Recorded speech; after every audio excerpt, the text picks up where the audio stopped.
Merry meet and welcome to Lex Dragon Queen Magic. I'm Taylor and today is our Witchy Wednesday. So for today we're going to be discussing the many different ways that you can create your own oracle deck. There is sometimes a lot that can go into this, or there is sometimes just a little bit that can go into it. Really just depends on what you believe you need in the moment, as well as what you're inspired to work on further.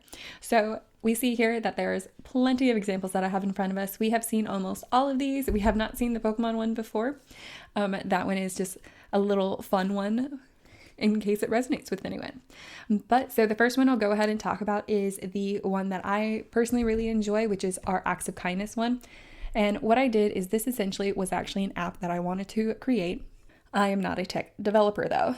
And so I went ahead and I actually got really inspired because I was having a conversation with someone and they weren't really understanding what I was trying to do and what I wanted to create more within this life. And so this was my answer to supporting me in still having this dream come true, even though it isn't necessarily the full extent that I wanted it to be. So I believe it's 21 or 22. I apologize. I believe I at least did 21, but I think I got inspired for one last one and then ended up doing 22 at the last minute. And so as always, you guys have seen these. These are in all of our week ahead readings as well. And I definitely think that it can be bigger. And my true hopes is to make this into a much larger oracle deck that is actually printed and published in the future. So fingers crossed for that. But the way that I created that is just by taking a piece of paper and spacing out the lines and then writing on each one.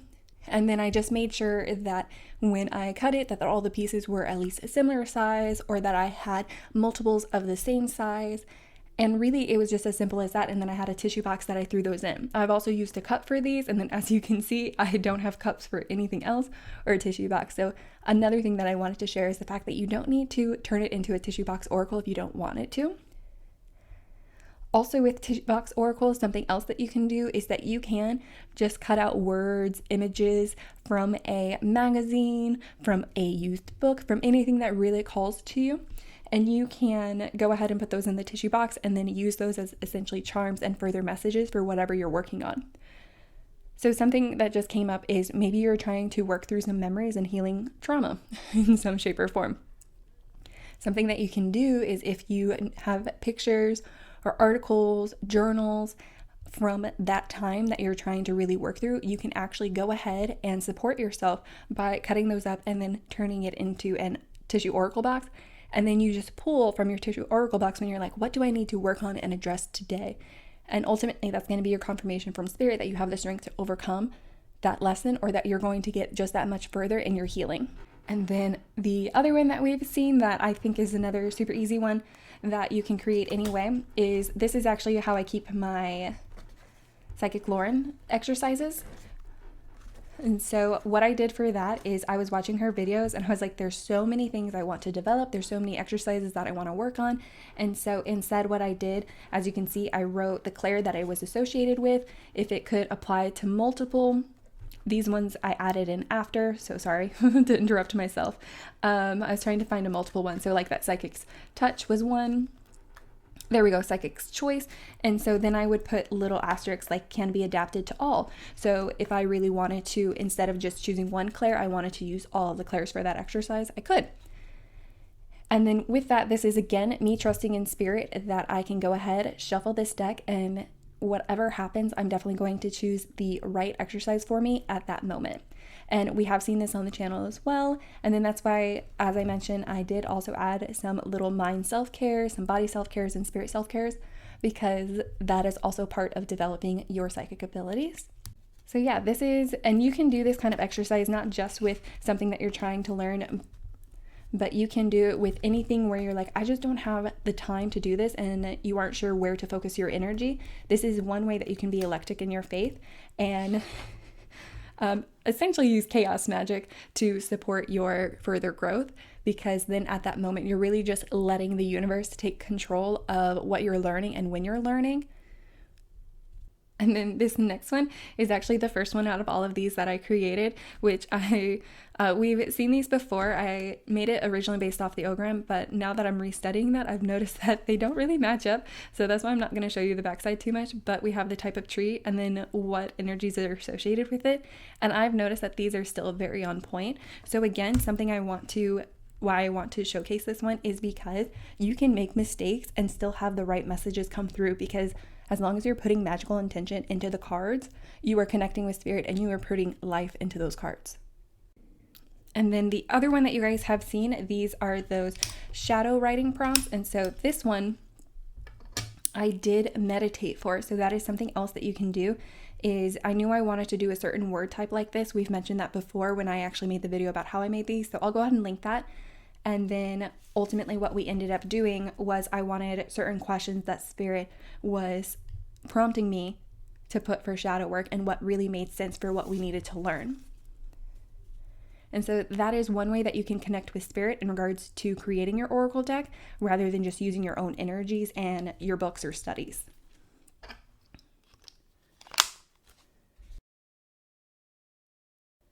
And then this one, you might not recognize it because it is actually the Lord's Prayer. So this is something that it's very similar. So I just don't have a tissue box or a cup for it, and I just keep it in this. But essentially I took that prayer and I wrote it down on a piece of paper, and then I cut it into certain sections that made sense.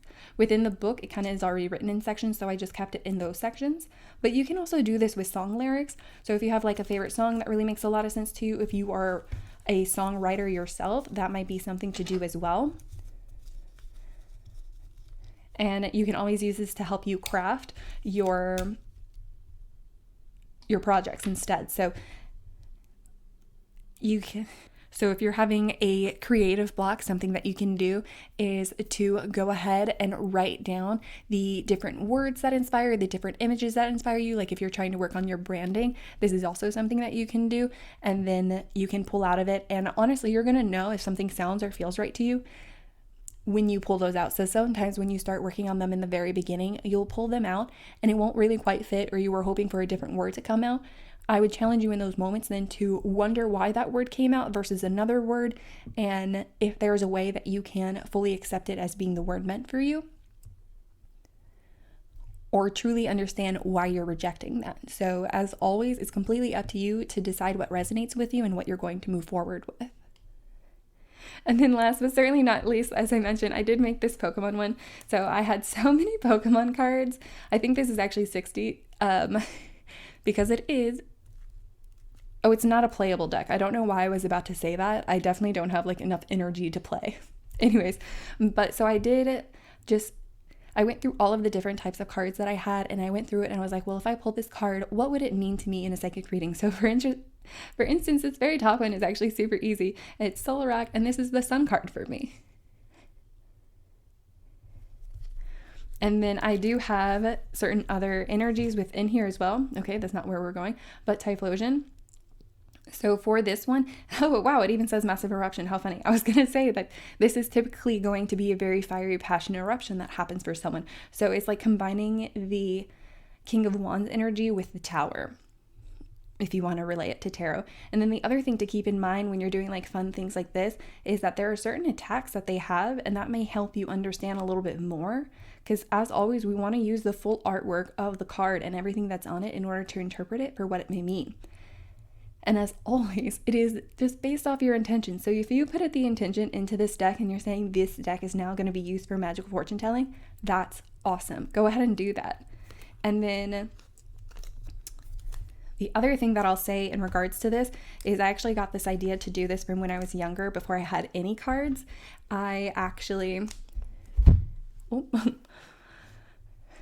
Sensitive mic. I actually was foretelling my then boyfriend's future, and I just remember getting like Bulbasaur, who had Bullet Seed, and so it was like talking about like growth and finances, or possibly starting a family and things like that. And so it was just like so interesting, and I never really wanted to get away from that. I have gone to conventions before, and so whenever I go to anime conventions, I'll set up a booth and I'll actually be a Pokemon fortune teller and like cosplay as it and everything. And it's a lot of fun. So I wanted to just showcase all of these different ways that you can create your own oracle and the different ideas that really come through. I hope I did a good enough job of really explaining about how most of this is just taking the time and energy to create it. And then once you've created it, you are setting that magical intention and letting it go to where every time you use those cards, you are going to be getting a message from Spirit in regards to what you were asking about, in regards to what you were working on. But definitely let me know below if you have any oracle decks that you've created. If there's any oracle decks that you're trying to create, you can always reach out to me as well for a coaching session, and we can help you create your own oracle deck and get you inspired. So with that, I do want to thank everyone for being here. I want to thank you for liking and subscribing. I want to thank you as well for all the PayPal donations. That really does help me support the channel and continue giving out this free content for you guys, which is really all I want to do most days. So finally, thank you again, and I will definitely see you guys next time. Blessed be.